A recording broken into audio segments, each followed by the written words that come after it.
selamat siang semuanya. Masih semangat kan ya? Masih dong. Jadi perkenalkan, nama saya Putra Arfiana, saya sebagai Client Solutions di Meta Indonesia. Di sesi kali ini saya akan menjelaskan mengenai something yang sebenarnya sangat-sangat menarik gitu. Jadi gimana caranya kita bisa engage dan juga kita bisa convert Gen Z, which is saya Gen Z lah ya hitungannya. Agar mereka itu bisa membeli produk-produk dari teman-teman melalui the power of Reels dan juga creators.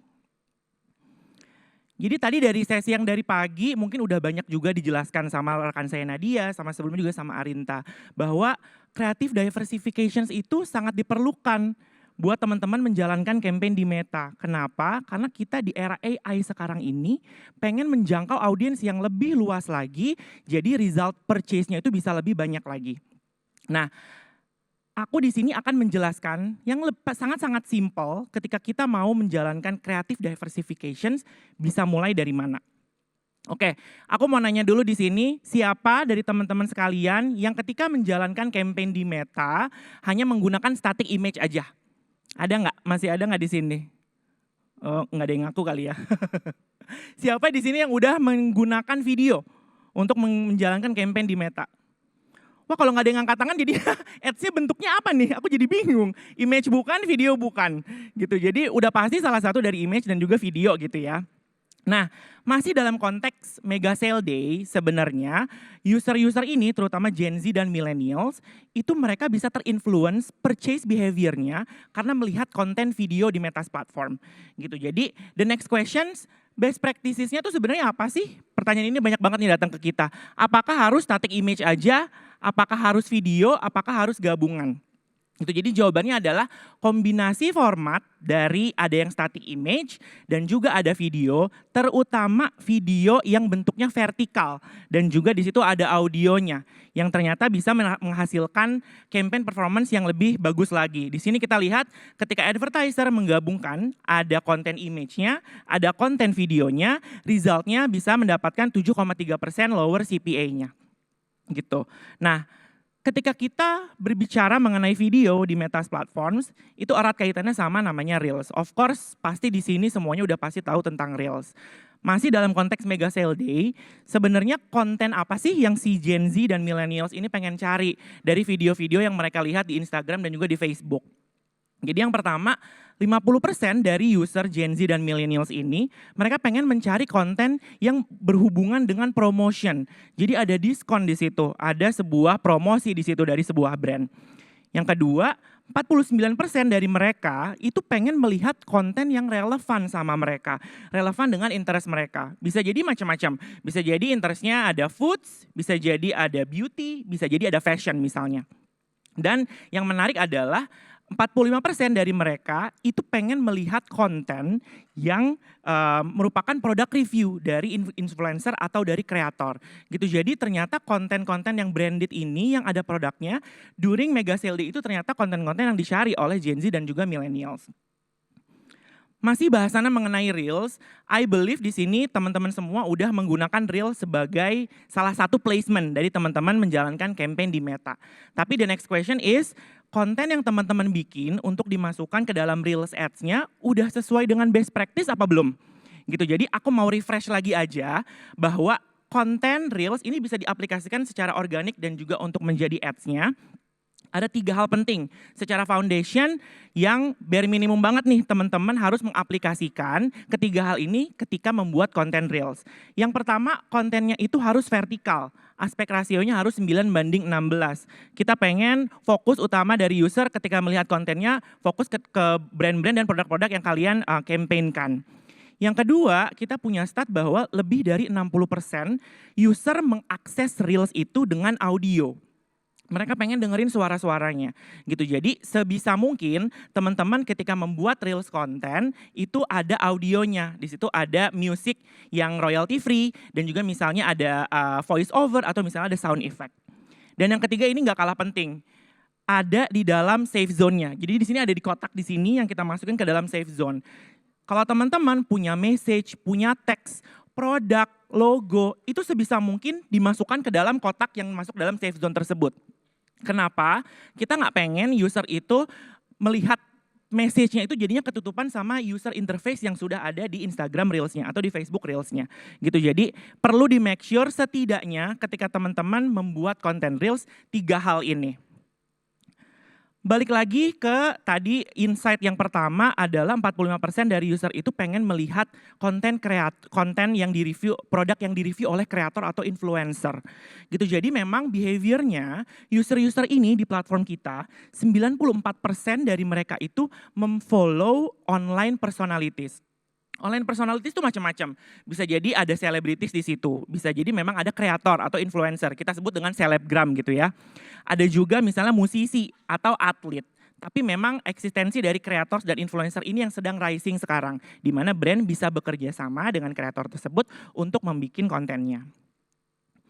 Kenapa sih sebenarnya brand harus bekerja sama dengan kreator? Karena dengan bekerja sama dengan kreator, lebih dari 50% user, Gen Z dan millennials ini, mereka bisa terinfluence purchase behavior-nya, karena balik lagi tadi, mereka ingin melihat konten yang direview oleh kreator-kreator ini. Gitu. Dan bahkan dari mereka yang memfollow kreator-kreator ini, lebih dari 50%-nya itu merasa ketika ada produk yang direview oleh kreator tersebut, produk tersebut bisa langsung relevan dengan mereka. Karena mereka memfollow kreator tersebut tentu dengan menganggap bahwa kreator tersebut relevan dengan personality mereka. Dan yang lebih penting lagi, 47% dari user yang memfollow kreatornya tersebut, mereka bisa aware, mereka bisa tahu akan adanya sebuah produk yang baru. Gitu. Jadi kalau misalnya teman-teman di sini launching produk yang baru, launching SKU yang baru, nggak perlu mengeluarkan uang banyak-banyak untuk put iklan di TV misalnya gitu. Dengan bekerja sama dengan kreator, ternyata awareness dari produk tersebut bisa dibangun melalui produk review oleh kreator tersebut. Oke, dari tadi aku udah sempat mention berkali-kali pentingnya bekerja sama dengan kreator. Kita bisa bikin konten bareng-bareng dengan kreator. The next question is, konten tersebut bisa menjangkau audiens yang luas apa enggak? Balik lagi tadi dari Arinta juga sempat mention, kita nggak usah lagi bikin targeting itu yang terlalu skewed, interestnya terlalu misalnya kayak cuman beauty aja atau misalnya foods aja. Karena setiap orang berpotensi untuk membeli produk kita. Nah, begitupun dengan ketika kita menggunakan aset dari kreator. Kita perlu make sure konten dari kreator tersebut bisa menjangkau audiens yang lebih luas lagi. Kita bisa menjangkau audiens yang lebih relevan lagi, dan yang lebih penting kita bisa measure keberhasilan dari aktivitas konten yang kita buat dengan kreator tersebut. Jawabannya apa? Jawabannya jangan jadikan konten yang kita bikin dengan kreator itu hanya sebagai organik konten aja. Jadi kita harus nge-boost konten tersebut, kita bisa menjangkau audiens yang lebih luas lagi, kita bisa menjangkau audiens yang lebih relevan lagi, dan kita bisa measure sebenarnya konten yang udah kita bikin sama kreator tersebut itu benar-benar works nggak sih untuk bisnis objektif kita. Gitu, dengan cara bisa nge-boostnya dan kita namakan sebagai partnership ads. Gitu. Jadi kalau misalnya aku mention di sini sebenarnya kreator marketing di Meta itu udah bisa kita search end to end gitu. Jadi dari yang pertama dari segi discovery-nya, kita udah bisa nih melihat list kreator-kreator yang ada di Instagram itu siapa-siapa aja sih yang bisa kita ajak untuk bekerja sama. Lalu kita bisa berkolaborasi dengan mereka, kita bisa brief mereka untuk menjawab business challenge dari yang brand punya. Lalu kita boost menjadi partnership ads, dan terakhir kita bisa measure performance-nya. Apakah kreator ini benar-benar bisa menghasilkan purchase, apakah kreator ini bisa menghasilkan awareness yang lebih tinggi lagi, kita bisa measure. Aku akan masuk satu persatu dan kita mulai dengan fase discovery-nya. Gitu. Jadi kita bisa memulai dengan menjawab 3 pertanyaan ini. Kalau misalnya kita ingin bekerja sama dengan kreator tersebut, pertanyaan-pertanyaan ini mungkin kita perlu tanyakan dulu. Yang pertama, apakah kreator tersebut bisa membawa audiens yang lebih besar lagi? Audiens yang sebelumnya nggak pernah kita targetin, bisa kita dapatkan dengan cara bekerja sama dengan kreator ini. Yang kedua, apakah format konten yang dibuat oleh kreator ini itu bisa bervariasi apa enggak? Balik lagi ke tadi konten diversification-nya. Dia bisa nggak tuh bikin konten yang lebih bervariasi lagi sehingga kita bisa mengakomodir user-user yang memiliki motivasi yang berbeda ketika membeli produk-produk kita. Dan yang ketiga, yang paling penting adalah apakah kreator tersebut bisa menginspire audiensnya bukan cuma untuk kenal sama produknya aja atau kenal sama brandnya aja, tapi bisa beli produk kita. Gitu. Jadi these considerations bisa kita discuss bareng-bareng dulu sebelum kita memilih kreator-kreator mana nih yang kita ajak untuk bekerja sama. Pertanyaan berikutnya yang banyak datang ke kita adalah, kita harus bekerja sama kreator yang followersnya berapa sih? Apakah yang di atas 10.000 cukup? Atau di atas 50.000 cukup? Atau misalnya harus yang di atas 500.000 gitu. Jadi jawabannya sebenarnya adalah kombinasi dari kreator-kreator dengan jumlah followers yang bervariasi tersebut. Kita sebut ada di sini ada mikro kreator, ada midi kreator, makro kreator, dan juga mega kreator. Kita punya learningnya bahwa dengan mengkombinasikan different sizes of creators followers itu bisa menghasilkan 12% lower cost per click dibandingkan kita hanya fokus ke satu tipe kreator aja. Misalnya kita pengen bekerja sama langsung yang gede aja ya dengan mega kreator aja. Kita measure ternyata penggabungan dari mikro, midi, makro, dan mega itu yang menghasilkan campaign performance yang lebih bagus lagi. Terus pertanyaannya juga berikutnya adalah di mana kita bisa mencari list of creator yang available di Instagram untuk kita bisa bekerja sama. Ada yang tahu jawabannya di sini? Kita bisa mencarinya tools metanya via apa di sini untuk mencari list of kreatornya? Ada yang tahu? Ada yang tahu? Oke, aku spill aja. Jadi kita punya dashboard namanya Instagram Creators Marketplace. Gitu, wah aku lihat langsung pada ngangkat handphonenya, langsung pada foto, kayaknya baru pada tahu ya. Gitu, jadi kita udah launch namanya Instagram Creators Marketplace, di mana di dashboard ini kita bisa melihat list of kreator yang available di Indonesia, yang profilnya pun bisa kita lihat. Followersnya ada berapa, gendernya dari followersnya itu laki-lakinya berapa, perempuannya berapa. Dia udah pernah bekerja sama dengan brand apa aja sebelumnya, tipe kontennya seperti apa. Dulu kalau misalnya teman-teman pengen tahu insight-nya harus menghubungin kreatornya satu persatu. Jadi kita minta kreatornya kirimin screenshot-nya, followersnya berapa, insight-nya seperti apa. Tapi sekarang dengan Instagram Creators Marketplace, teman-teman bisa langsung mencari sourcing kreator-kreator mana yang teman-teman pengen ajak kerjasama. Dan di sini juga teman-teman bisa langsung kirim brief ke mereka untuk bisa bekerja sama secara langsung dengan mereka. Gitu. Jadi dari segi discovery udah jelas ya gitu. Jadi gimana caranya kita seleksi dulu kreatornya seperti apa dan cara mencarinya di mana itu udah ada di Instagram Creators Marketplace. Nah, selanjutnya gimana nih kita ngebrief mereka itu harus seperti apa untuk bekerja sama membikin kontennya setelah kita selecting different types of creators yang available dari Instagram Creators Marketplace. Kita bisa melihat dari yang pertama, kita align dulu. Bisnis objektif kita apa? Kita align dulu dan kita bicarakan dengan kreator. Jadi dia punya ekspektasi juga ketika dia akan bikin kontennya, harus call to action-nya tuh seperti apa? Apakah ini hanya sekedar campaign awareness aja, jadi product review misalnya dibanyakin, atau ada call to actions untuk beli produknya misalnya di website atau di e-commerce. Yang kedua adalah be open gitu. Jadi kreator-kreator ini udah punya karakteristik sendiri ketika mereka membuat konten mereka masing-masing. Jadi kalau sebisa mungkin kita bebaskan mereka bereksplorasi. Idenya itu bisa datang dari mereka karena mereka sendiri yang tahu sebenarnya user-usernya, followers-followersnya itu biasanya engage sama mereka tuh dengan tipe konten seperti apa. Kalau misalnya terlalu di-guide dari brand, biasanya kontennya jadinya kelihatan banget perbedaannya dari konten organik yang biasa mereka buat. Dan yang ketiga, ini tips dari kita juga, terkadang brand itu hanya ingin bekerja sama dengan kreator dari kategori tertentu. Misalnya brand foods pengen bekerja sama dengan food reviewers aja. Atau misalnya brand beauty pengen bekerja samanya dengan beauty kategori aja.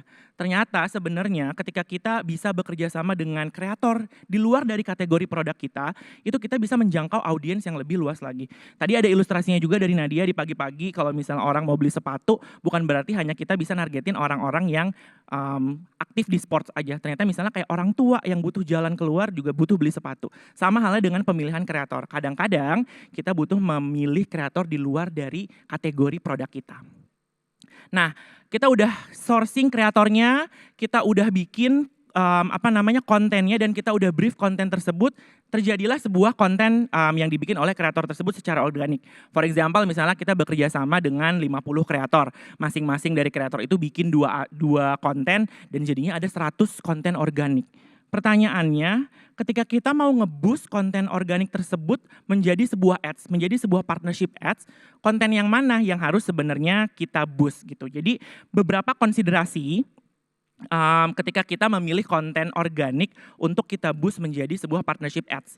Yang pertama kita lihat dari performance dari asetnya itu seperti apa. Apakah banyak yang nge-likes, apakah banyak yang nge-save, banyak yang nge-share, itu bisa menjadi considerations kita untuk di boost. Yang kedua, produk dan produk fokusnya itu seperti apa yang mereka highlight di konten tersebut. Apakah benar udah cara menampilkan produknya benar-benar di highlight dan lain sebagainya. Dan yang ketiga dari segi diversity-nya, apakah konten yang dibuat itu bisa relevan dengan different types of karakteristik masyarakat Indonesia gitu. Jadi Sabang sampai Merauke udah pasti karakteristiknya itu berbeda. Jadi jangan sampai kita hanya terfokus kepada salah satu community aja, tapi kita nggak inklusif terhadap yang lain. Dan yang keempat, of course, apakah konten yang dibuat oleh kreator tersebut align nggak sama big picture umbrella dari campaign kita. Terus kalau misalnya kita pikir dengan 4 kayak gini kayaknya ribet banget ya milih dari 100 organic content itu harus pilih yang mana untuk kita boost. Nanti aku punya jawaban solusi tercepat gimana caranya kita bisa memilih konten-konten organiknya itu biar bisa kita langsung boost menjadi partnership ads. Gitu, jadi next step-nya kita udah pilih organic kontennya, saatnya kita menjadikan konten tersebut sebagai partnership ads.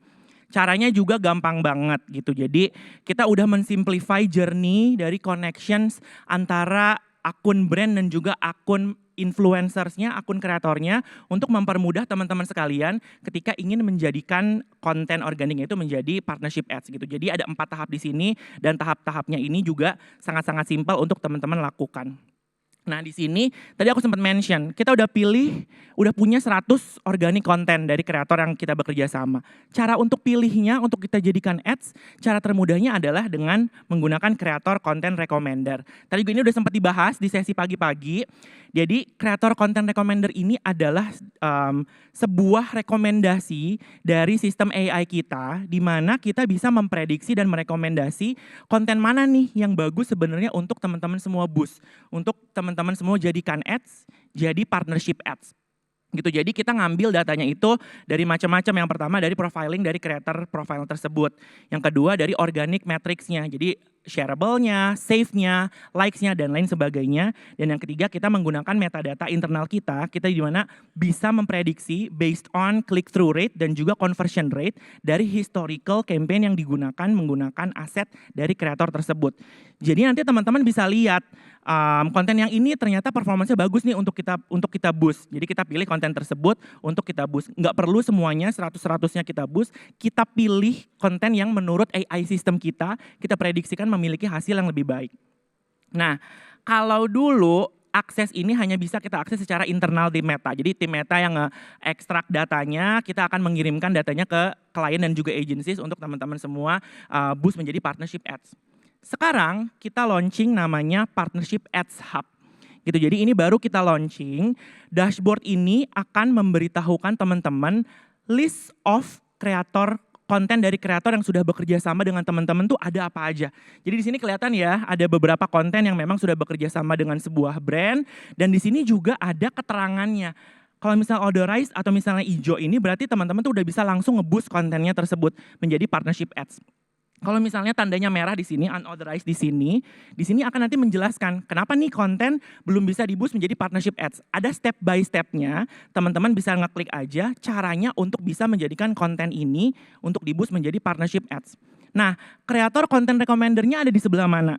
Teman-teman bisa lihat ada tab di situ namanya recommended. Nah, recommended inilah konten-konten yang menurut AI sistem kita, kalau misalnya di-boost menjadi partnership ads, itu performance-nya bisa bagus. Gitu. Jadi consideration-nya bisa dari CTR-nya atau bisa dari conversion rate-nya. Jadi nanti di list, diklik aja recommended-nya ini available di Meta Business Suite. Teman-teman kalau buka sekarang, udah bisa melihat seperti ini tampilannya. Dan recommended itu yang tadi kreator content recommender based on AI sistem kita bisa mempredik konten yang mana untuk teman-teman boost semuanya. Nah, udah kepilih konten-konten mana aja, misal dari 100 konten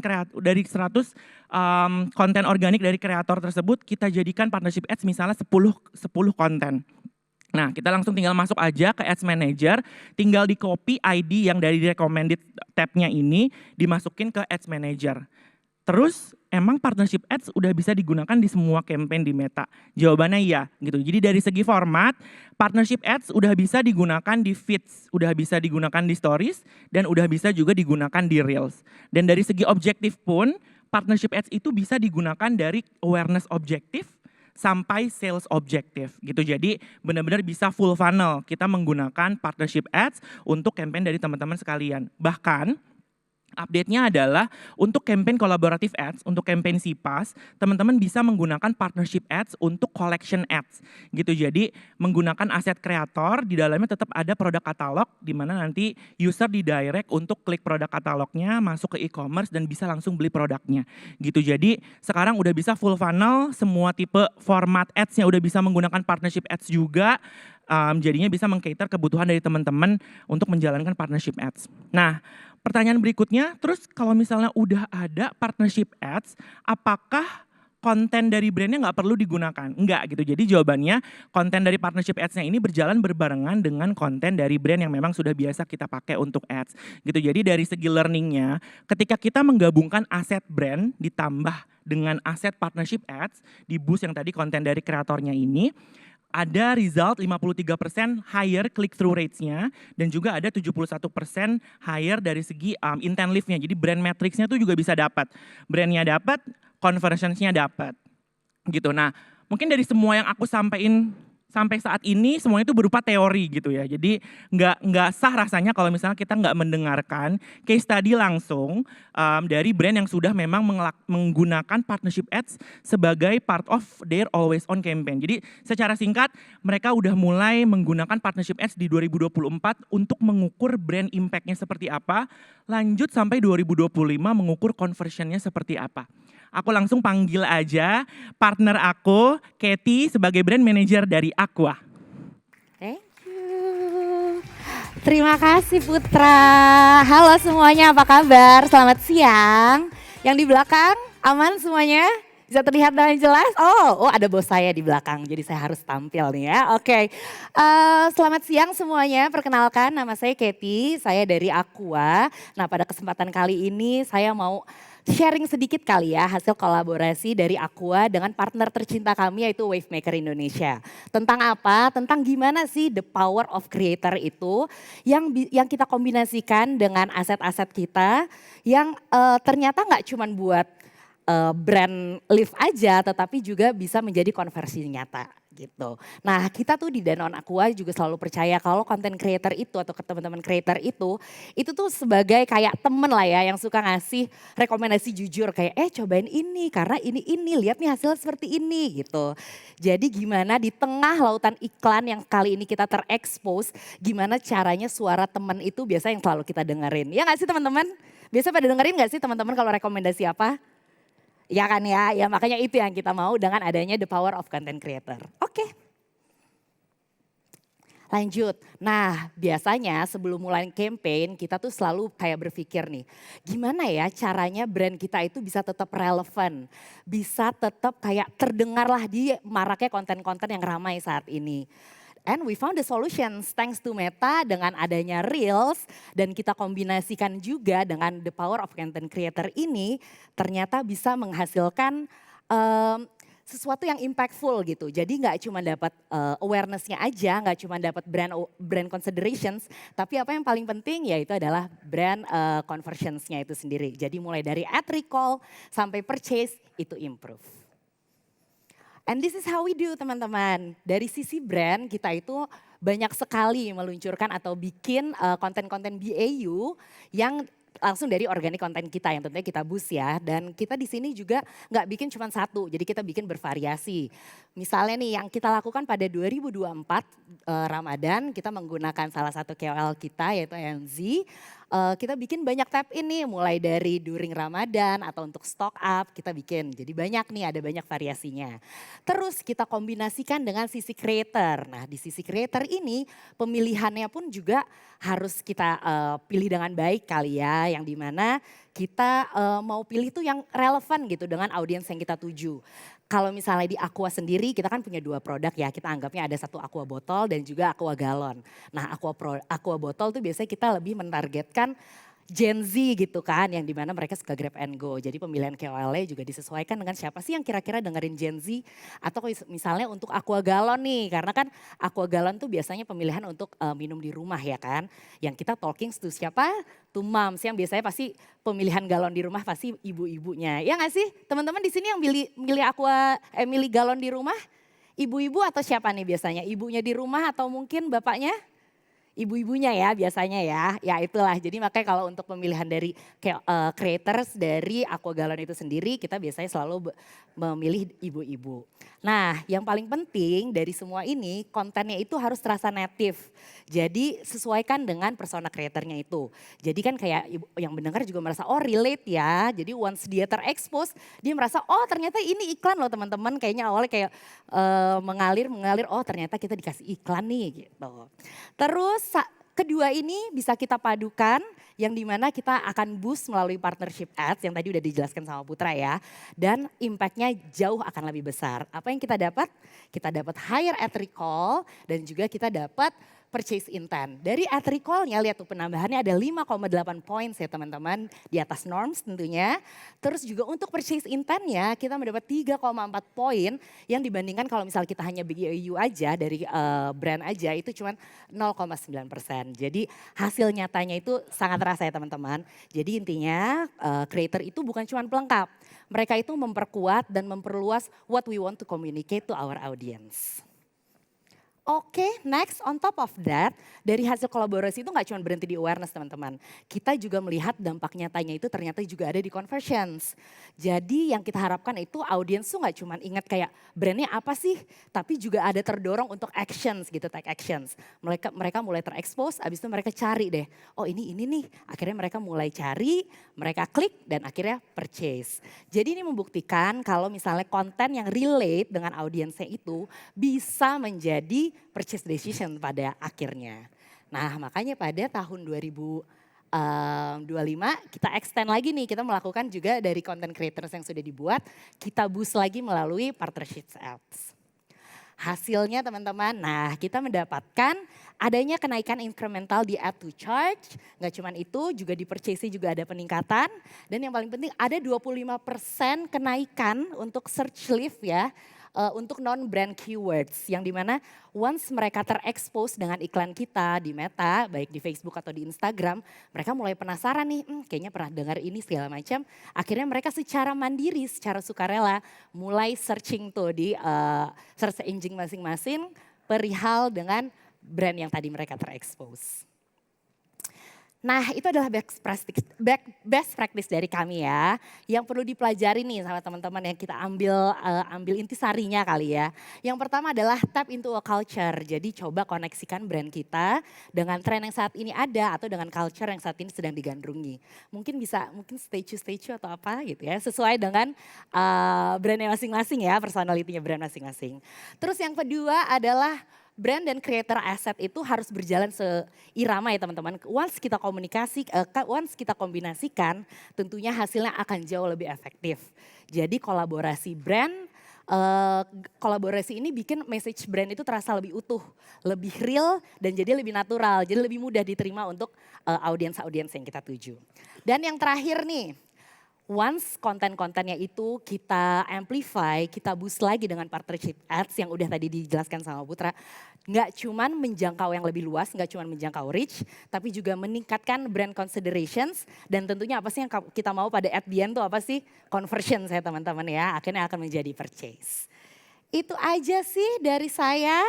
Putra, Banyak Kak singkat Kety. tapi impactful ya gak Betul, sih? jadi kalau misalnya bisa aku summary-in, teman-teman jangan lupa bekerja sama kreator, jangan jadiin cuman organic content aja. Langsung di-boost menjadi partnership ads, dan yang paling penting adalah mindset untuk keep learning dan juga untuk di-measure campaign-campaignnya. Kayak Aqua tadi di 2024 nge-measure dari segi brand impact-nya, di 2025 nge-measure dari segi conversions-nya. Ternyata partnership ads bisa nih Luar untuk biasa upper dan ya. juga lower funnel. Betul. Mungkin sekian ya dari kami, semoga teman-teman bisa learn something dan juga bisa mengaplikasikan ke campaign dari brand punya teman-teman masing-masing. Terima kasih dan selamat siang. Selamat siang.